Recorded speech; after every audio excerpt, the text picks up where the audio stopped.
우리에게 주신 하나님의 말씀 사사기 1장 16절에서 21절 말씀인데요. 신앙의 모험 또 믿음의 결단이라는 제목으로 말씀을 드리려고 합니다. 사사기는 이스라엘에 왕이 없던 시대다. 왕은 없지만 율법이 있잖아요. 말씀이 있잖아요. 그러면 왕의 지시에 움직이는 것이 아니라 이 말씀에 움직여야 되는데 안타깝게도 자기 소견에 옳은 대로 행동하더라. 자기 소견에 옳은 대로 행동하는 시대는 반드시 무엇이 따라올까요? 고통과 압박과 핍박과 고난이 따라오게 되는 것입니다. 그래서 사사기 시대는 고통과 압박과 순환을 받는 그런 전쟁의 시대가 계속되고 있는 거예요. 그래서 사사기에 이런 전쟁들을 통해서 우리도 삶 가운데서 치열한 전쟁, 어떤 전쟁이요? 영적 전쟁이 있구나. 이러한 것들을 좀 알아야 되겠다 하는 것이지요. 더군다나 지금 이스라엘과 이란이 드론으로 공격하고 미사일을 발사하고 또 뭘 띄워서 원격으로 조종해서 폭파시키고 이런 일들이 벌어지고 있습니다. 이런 전쟁도 성경의 역사를 우리가 알면 조금 쉽게 또 왜 이렇게 전쟁이 일어나는지 알 수가 있어요. 여러분, 이스라엘과 이란과 지금 전쟁이 지금 서로 미사일을 주고받는 엄청난 지금 공격이 되고 있는데, 이스라엘과 이란의 지역이 우리 남북한처럼 또는 일본처럼 이렇게 접경 지역이 아니에요. 이스라엘과 이란과는 멀리 떨어진 나라예요. 그러니까 쉽게 이렇게 전쟁할 수 있는 그런 나라가 아닌데 어떻게 이렇게 두 나라가 이렇게 전쟁을 하고 있는가? 그러면 이스라엘 바로 위에 붙어 있는 나라가 레바논입니다. 레바논. 근데 레바논에 어떤 단체가 있는가 하면 헤즈볼라라고 하는 그 시아파 무장단체가 있는 거예요. 이 시아파 무장단체가 이스라엘 접경지역 바로 레바논 지역에 있는데 여기를 이란이 지원을 하는 거예요. 이란. 그리고 이스라엘은 헤즈볼라가 있다고 하는 그 레바논에 그 이란의 그 대사관 말고 뭐가 있는 영사관을 그냥 폭파시킨 거예요. 이스라엘이. 그러니까 또 이란이 가만히 있지 않고 이제 막 미사일을 공격하고 막 이런 엄청난 전쟁이 지금 벌어지고 있습니다. 지금 벌어지고 있어요. 지금 어젠가 그젠가도 미사일을 지금 수십 기를 이렇게 날리고 폭파했다고 하는데, 또 이스라엘과 팔레스타인이 계속 전쟁 중에 있었잖아요. 얼마 전만 해도. 팔레스타인이 지명으로는 우리가 성경에 여기 사사기에도 나오지만 블레셋을 팔레스타인이라고 해요. 과거 이 성경 시대의 그 블레셋은 아니지만 나라가 아수르의 바벨론에 다들 멸망당하고 이렇게 해서 그 나라라고 할 수는 없지만 지명으로는 블레셋이 팔레스타인인 거예요. 그러나 이제 종교적인 이런 모습으로 보면 거의 유사한 모습이어서 이렇게 바라보면 이런 전쟁도 이런 종교와 관련된 전쟁이구나, 이런 것을 알 수가 있어요. 그래서 이 사사기의 전쟁과 또 오늘날의 전쟁 같이 연관해서 볼 수는 없지만 이런 전쟁의 시대가 있다. 우리도 평안하다, 안전하다 할 수 없다. 그래서 우리가 무엇을 준비해야 되는지 이런 것이죠. 어떤 조그마한 사건 하나를 허용함으로 인해서 그냥 그것이 그 큰 것을 잡아먹는 그런 일들이 의외로 많다는 거예요. 조그만한 거, 미세한 거 이런 것들을 허용해가지고 큰 댐이 그냥 무너지는 이런 일들도 비일비재하다. 그래서 오늘 말씀에도 이런 것들이 있는 거예요. 그래서 어떤 사람은 하나님의 손에 이끌리고 어떤 사람은 그냥 뭐 이 정도는 괜찮겠지 타협을 했다가 결국은 그것에 의해서 비참한 고통을 당하는 이런 일들이 이 사사기의 역사더라 이런 것입니다. 그래서 사사기의 역사를 바라보면서 우리가 품어야 될 마인드 그것은 믿음은 결단과 단절이다 이런 거예요. 이 단어를 늘 좀 기억을 했으면 좋겠어요. 결단과 단절 이런 거. 16절 말씀에 보면 모세의 장인 겐사람이 나옵니다. 여기 사람으로 번역된 단어는 족속으로도 번역할 수 있는 단어예요. 그래서 겐사람, 겐족속 이런 것인데 겐사람, 겐족속은요 이스라엘로 바라보면 이방인입니다. 이방인. 이스라엘의 본토 사람들이 아니에요. 그러면 겐 사람이 누군가, 겐 족속이 이것을 이제 알아야 되는데 모세가 애굽에서 미디안 광야로 가서 도망자 생활을 했을 때 그곳에서 시보라라고 하는 여인을 만나서 결혼을 해요. 이 가정, 처가의 가정 장인이 누군가? 바로 미디안에 거하고 있는 사람이에요. 그래서 장인 이드로 또는 루엘이라고도 하는데 미디안 겐 족속인 것입니다.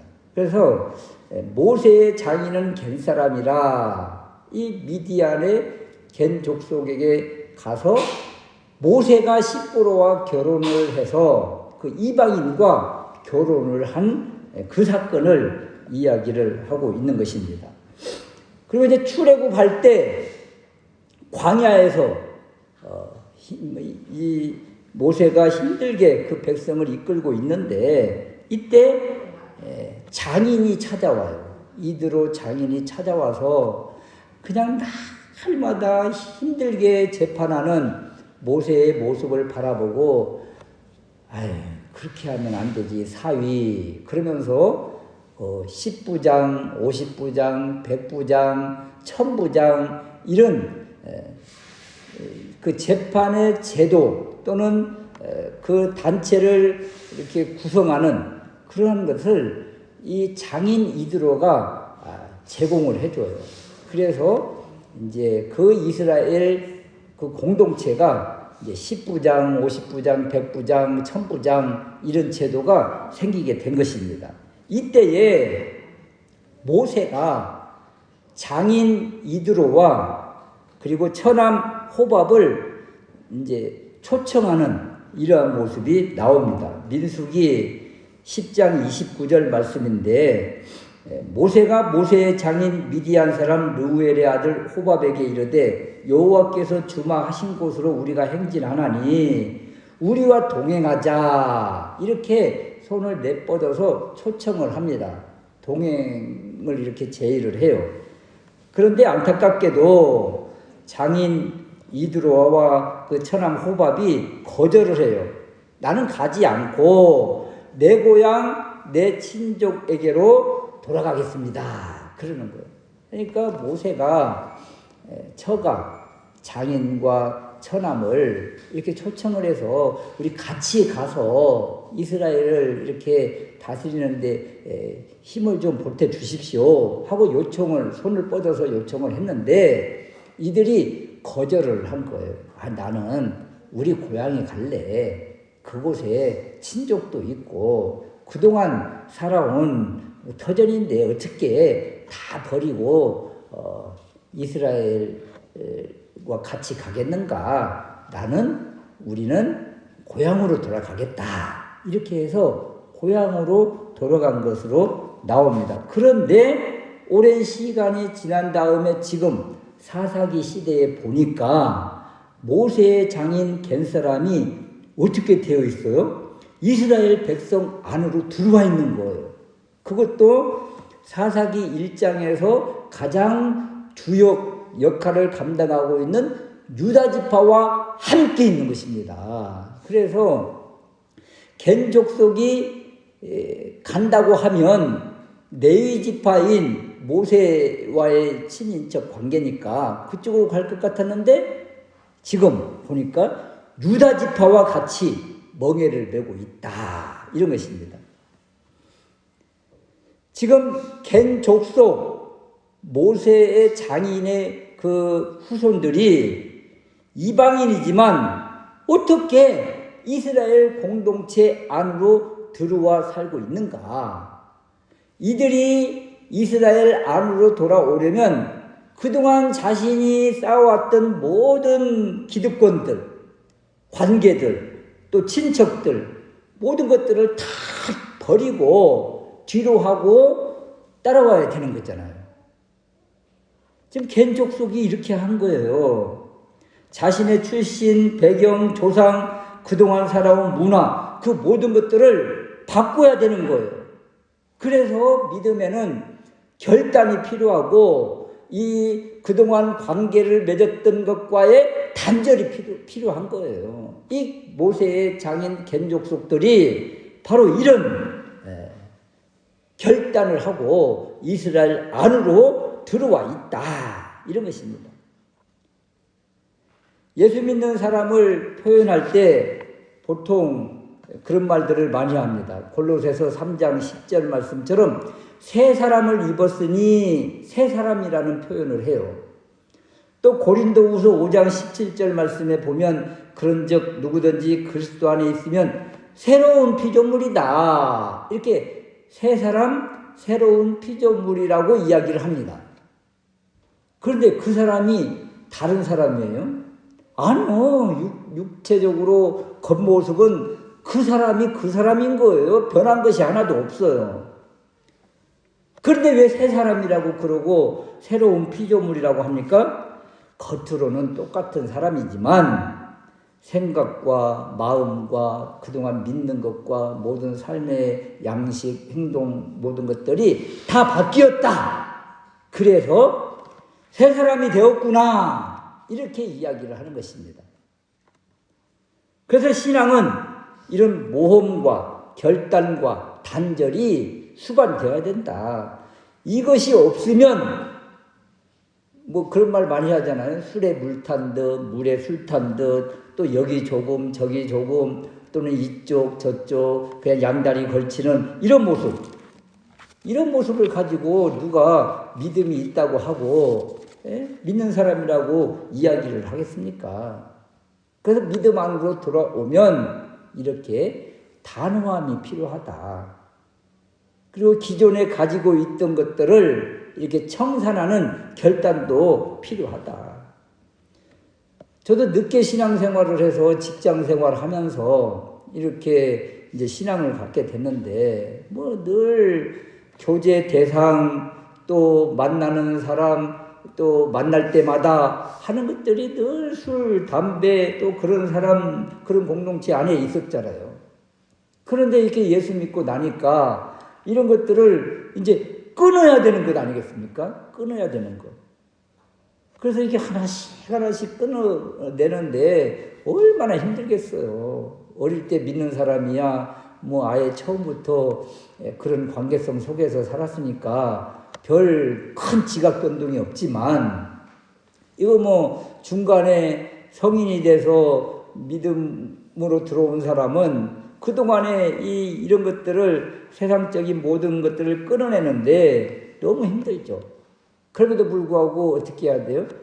단호하게 정리할 것은 정리하고 끊을 것은 끊어야 되는데, 이때마다 하는 말들이 있잖아요. 주변 사람들이 그렇게 갑자기 변하면 죽어요 그러잖아요. 이런 말들을 얼마나 많이 들었는지. 이렇게 변해야 되는 거거든요. 그래서 이 모세의 장인 그 겐 족속이 지금 이스라엘 안으로 돌아온 것 자체가 하나님의 은혜요, 하나님의 복이다. 이것이 축복인 거예요. 이것이 축복. 또 사사기 1장에서 돌아와서 축복받은 그 지파 또는 가정을 보면 이 모세의 장인 겐족속이 있는가 하면 바로 위에 나온 갈렙도 그래요. 갈렙의 후예들도. 여러분 갈렙 그러면 갈렙을 소개할 때 여분네의 아들 갈렙 이렇게 이야기를 합니다. 여분네의 아들 갈렙. 그리고 오늘 사사기 1장 13절에 보면 갈렙의 아우요 그나스의 아들인 온니엘, 그나스라는 말이 나와요. 그리고 민수기 32장 12절 말씀에 갈렙을 소개를 하는데 이렇게 소개를 해요. 그나스 사람 여분네의 아들 갈렙. 그러면 이제 그나스라는 이 족속 또는 그나스가 무슨 뜻인가를 알아야 되지 않겠습니까? 갈렙이라고 하는 사람의 그 조상이 바로 그나스인데 그러면 그나스는 이스라엘 백성인가? 이런 거예요. 근데 그나스에 대해서 나온 곳이 창세기 36장 11절 말씀인데 에돔의 후예인 거예요. 에돔. 에서 아시잖아요, 여러분? 에서의 후예. 엘리바스의 아들.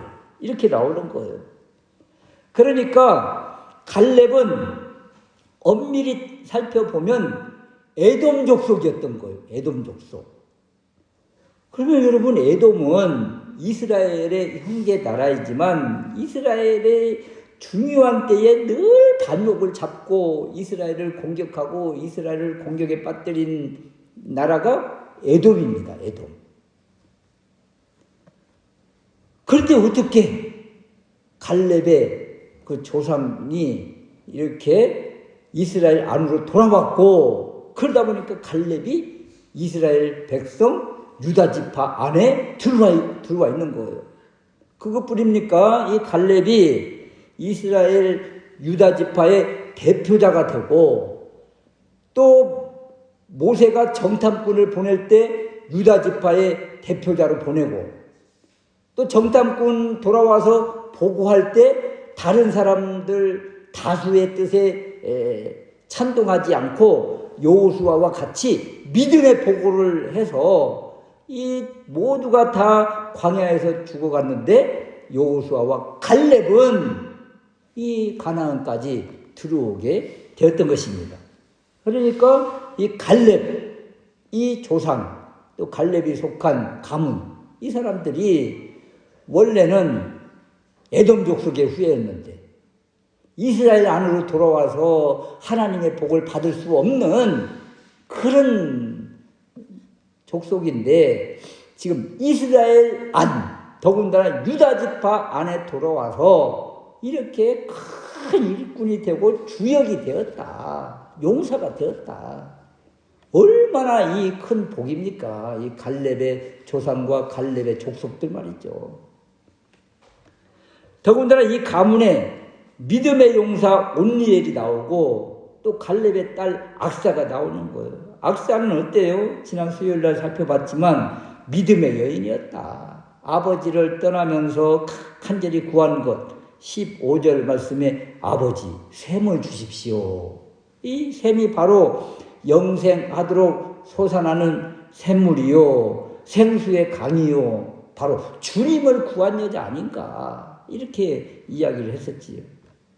그래서 이 성경 전체적인 흐름을 바라보면 이스라엘 그 본 사람보다 이렇게 외지에서 이방인이었다가 들어와서 큰 복을 받은 사람들이 의외로 너무 많은 거예요. 성경을 따져보니까. 여러분 악사, 두보라, 야엘 이런 여인들도 그렇고 더군다나 여인, 약하고 약한 여인을 하나님이 지도자로 쓰시는 것 자체가 이 기적 아니겠어요? 이런 여인을 하나님이 강하게 사용하시는 거예요. 또 뒤에 이제 나오겠지만 왼손잡이 에훗 이건 불구자인 거예요. 그런데도 불구하고 하나님이 들어서 쓰시고 기드온은 자기를 소개할 때 사사기 6장 15절 말씀에 보면 나는 내 아비 집에서 제일 작은 자입니다. 이렇게 자신을 가장 약하고 소심하고 작은 자라고 소개했는데 하나님은 그 사람을 들어서 이렇게 놀랍게 사용을 하시더라. 하나님은 이런 사람들을 부르시고 사용하셨어요. 이런 사람들이 믿음의 결단과 고백을 하고 안으로 들어오기만 하면 하나님은 이렇게 들어서 사용하시더라. 여러분, 룻기의 룻도 마찬가지예요.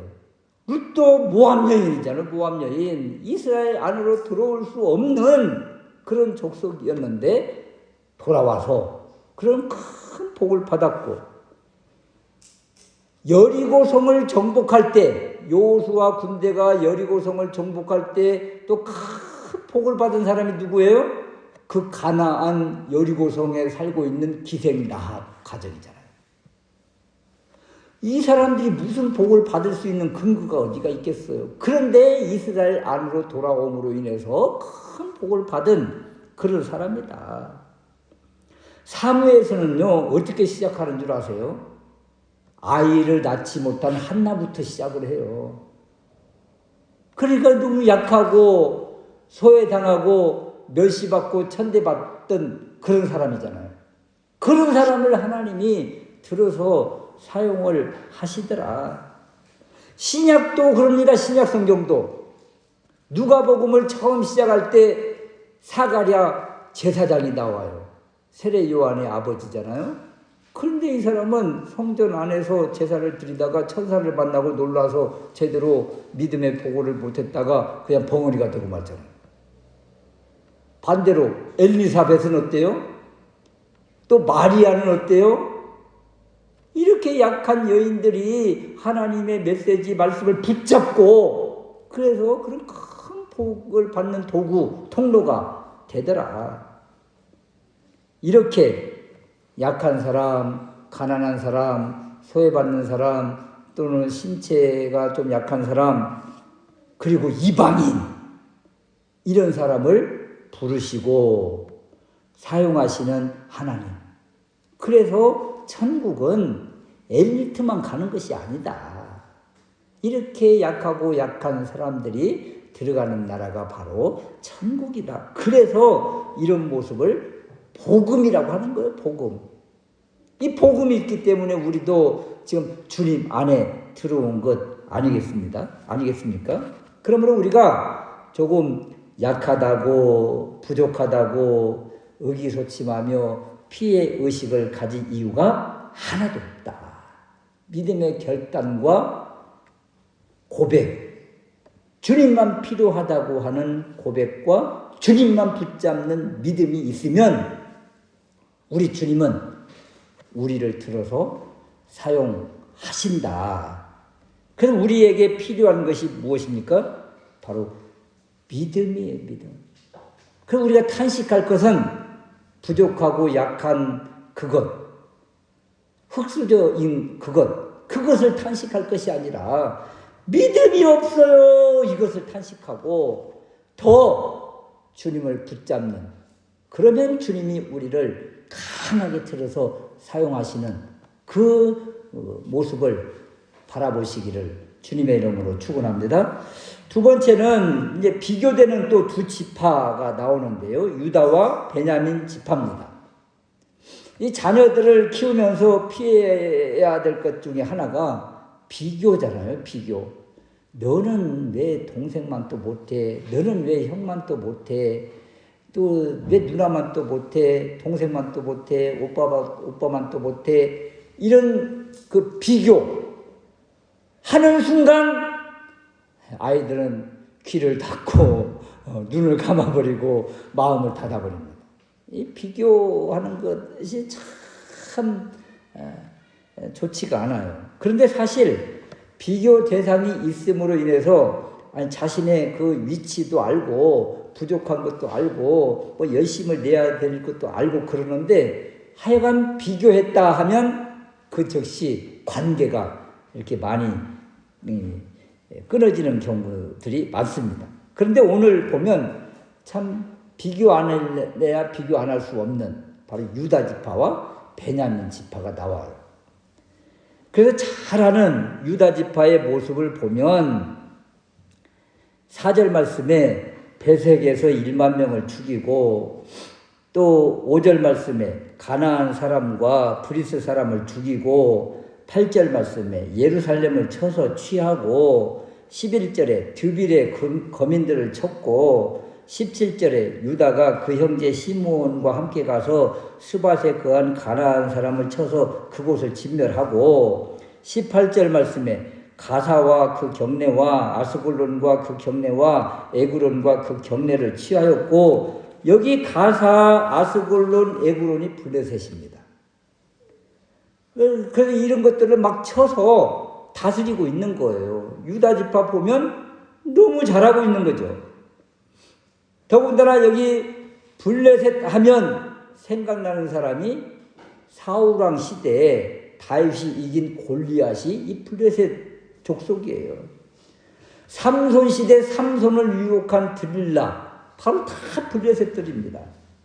그래서 하나님과 함께 할 때는 주변 족속 나라 이 블레셋까지 다 진멸하고 평정하면서 다스리면서 참된 평화를 누리고 안식을 누리고 은혜를 받는데, 하나님과의 관계에서 떨어지기 시작하면, 믿음이 떨어지기 시작하면, 또 자기가 주인 되기 시작하면 그때부터는 피눈물 나는 고통을 당하더라, 이런 거예요. 그 유다 지파 보면 지금 주연처럼 아주 뛰어난 모습을 보여주고 있어요. 이와 반대로 베냐민 지파는 너무도 안타까운 모습이더라. 그 친구들도 보면 말이에요. 특히 그 여자친구들 보면 한 학생이 또 한 여자가 예쁘면 그 옆에 같이 가는 또 친구는 못생긴, 좀 얼굴을 비하하면 그렇지만 약간 좀 그 잘생기고 예쁜 사람보다 좀 못한 그런 사람을 이렇게 데리고 다니는 경우들이 많아요. 그러면 어떻게 돼요? 비교가 딱 되면서 그 예쁜 잘생긴 그 친구는 그냥 더 돋보이는 것이죠. 유다와 베냐민이 그래요. 유다 지파는 너무도 승승장구하면서 잘하는 모습이 보인 반면에 베냐민은 정말 형편없는 모습을 보여주고 있다. 그래서 사사기 후반부에도 보면 이 베냐민 지파가 이스라엘 전체와 전쟁하다가 비참하게 완전 멸망 직전까지 가는 이러한 모습. 그래서 이 성경에서 유다와 베냐민을 비교할 때 이 베냐민은 너무나 이게 악역 같은 바른 모습을 보여주지 못할 때가 너무 많더라. 21절 말씀을 보십시오. 베냐민 자손은 예루살렘에 거한 여부수 사람을 쫓아내지 못했다. 이 아쉬운 이야기 요거 하나 끝이에요. 더군다나 지리학적으로 지정학적으로 보면 말이에요. 예루살렘을 중심으로 예루살렘 인접이 바로 북쪽이 베냐민이고 남쪽이 유다예요. 예루살렘을 공격한다 그러면 원래는 베냐민 땅이에요. 베냐민 땅. 베냐민이 공격하지 못하고 있는 거예요. 결국 유다가 공격해서 차지하는 이런 모습을 보여주고, 베냐민은 그냥 열중샷 하고 싸움에 나아가지도 않는 그런 모습. 더군다나 오늘 또 21절에도 예루살렘에 거한 여부수 사람을 쫓아내지 못하고 있더라.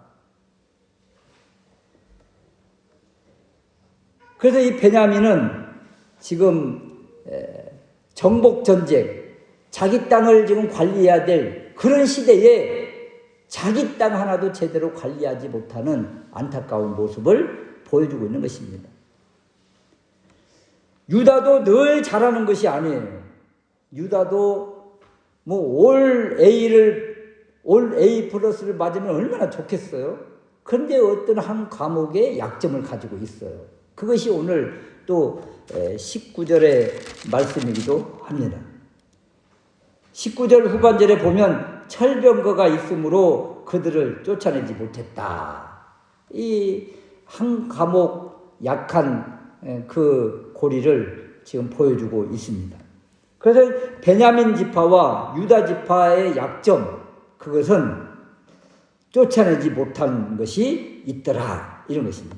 여기 쫓아내지 못했다, 너무 아쉬운 표현인데, 하나님이 함께 하실 때는 그 산악지대 가서도 대성을 거뒀는데, 지금은 철병거가 있다고 지금 쫓아내지를 못해? 여러분, 그 철병거 때문에 쫓아내지 못하는 것이 아니에요. 오히려 골짜기에 있는, 산 아래에 있는, 어찌 보면 평지 같은 곳, 이곳에서 전쟁하는 것이 더 쉽지요. 그런데 왜 유다가 쫓아내지 못했을까요? 또 베냐민은 왜 또 여부수 사람들을 쫓아내지 못했을까요? 그들이 장대하다고요? 아니요. 그들이 왜 쫓아내지 못했을까? 여기 쫓아내지 못했다, 이 단어와 이 배경과 또 거의 쌍둥이 같은 비슷한 곳이 신약 성경에 나옵니다. 마태복음 17장에 나오는데, 마태복음 17장 14절에 보면 한 사람이 예수께 와서 꿇어 엎드려 이르되 주여 내 아들을 불쌍히 여기소서, 그가 간질로 심히 고생하여 자주 불에도 넘어지며 물에도 넘어지는지라. 내가 주의 제자들에게 데리고 왔으나 능히 고치지 못하더만요. 여기 이 말씀 말이에요. 아들이 이 간질, 악한 영에 의해서 막 불에도 넘어가고 막 물에도 들어가고 그냥 이런 모습을 보이고 있는데, 제자들에게 데리고 갔는데 제자들이 아무것도 하지 못하는 거예요. 이때 예수님은 변화산상에 계셨었지요.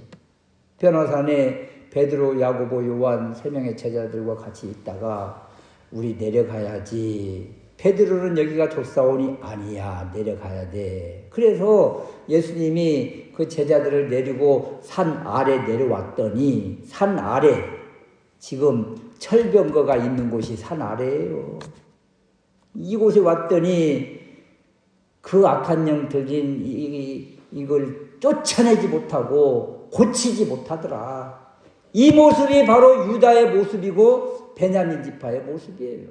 쫓아내지 못하고 고치지 못하는 모습.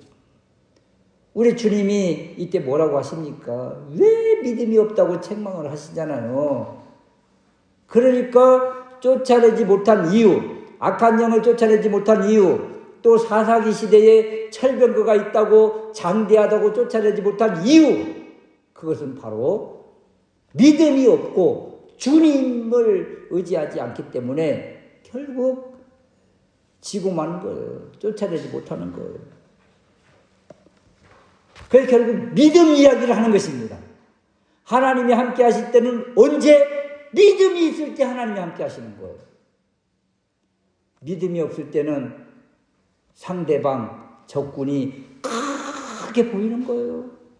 악한 영이 크게 보이고, 문제가 크게 보이고, 적군이 크게 보이고, 철병거가 더 크게 보이고, 여부수 사람은 더 장대하게 보이고, 그래서 아예 하나님께 도움을 요청하지도 않고 하나님을 바라지도 않고 그냥 주저앉은 상태. 그러니까 아무 일도 일어나지 않고 적군들은 그냥 활개를 치고 그곳에서 뿌리를 내리고 살고 있다가 결국 하나님을 잃어버리게 되니까 이들이 덥석 잡아먹고 마는 것이죠. 이것이 바로 이 사사기의 이 모습이 오늘날 우리에게 주는 교훈과 똑같습니다. 구약이라고 해서 그냥 우리가 제쳐둘 것이 아니라 구약과 신약이 내용이 똑같아요. 믿음 이야기를 하고 있는 것입니다. 믿음이 있으면 살고, 믿음이 있으면 이기고, 믿음이 없으면 결국 먹히는 그런 시대. 그래서 이것을 바로 영적 전쟁이라 이야기를 하는 것입니다. 그리고 오늘 또 주님은 이렇게 믿음 있는 사람을 찾으십니다. 어떤 사람이 믿음 있는 사람일까요? 주님을 고백하는 거예요. 주님 앞에 올인을 하는 거예요. 주님만이 나의 주인이십니다. 예수님은 언제나 옳습니다. 주님은 언제나 옳습니다. 하나님은 언제나 옳습니다라는 그 고백을 할 때 주님이 함께 하시고 주님이 앞서가시고 주님이 싸워주시는 것입니다. 이런 믿음의 승리, 믿음의 결단과 고백으로 삶 가운데서 승리하는 우리 모두가 될 수 있으시기를 주님의 이름으로 축원합니다. 아멘.